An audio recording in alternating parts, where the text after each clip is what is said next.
Some cafes in Japan serve more than just food and drinks. They serve fantasy, a break from the ordinary. Whether you're being serenaded by a cat-eared maid, locked inside a jail cell waiting for your execution, or sipping bubble tea next to a hedgehog, one thing's for sure, it's never boring.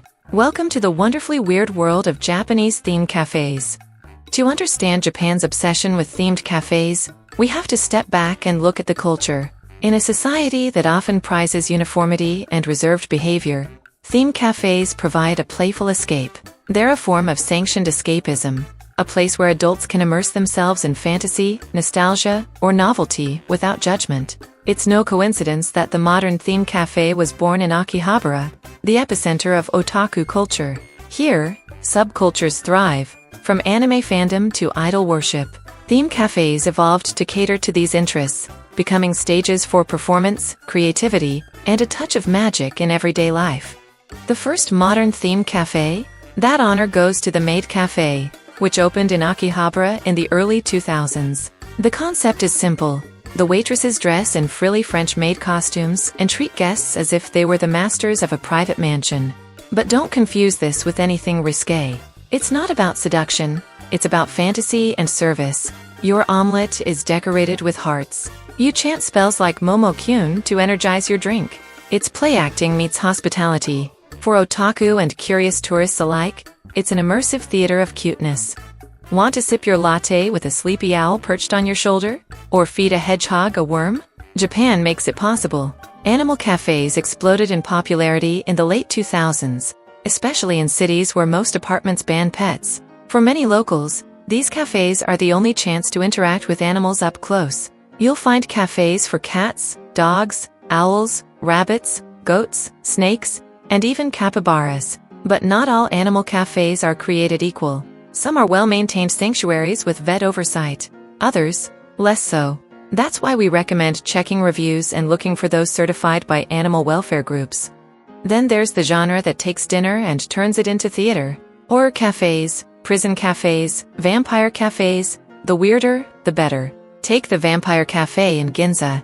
It's draped in gothic luxury, dripping candles, red velvet, blood-red cocktails, and staff in Victorian attire. You're not just eating, you're part of a story. Or the now defunct but legendary Alcatraz ER in Shibuya, where guests were handcuffed, locked in cells, and served food in bedpans. It was part haunted house, part parody of medical dramas, a dark comedy you could eat. Japan's cafes aren't just quirky, they're techy and hyper-specific. The Robot Restaurant, before it closed for renovations, offered a laser-lit, drum-pounding, neon explosion of a show while you nibbled on snacks. Themed cafes pop up for every major franchise. Pokémon, Sailor Moon, Final Fantasy, Attack on Titan. These are meticulously branded environments where even the ice cubes in your drink are shaped like characters. It's a collector's dream, limited-time menus, exclusive merch, and themed photo ops.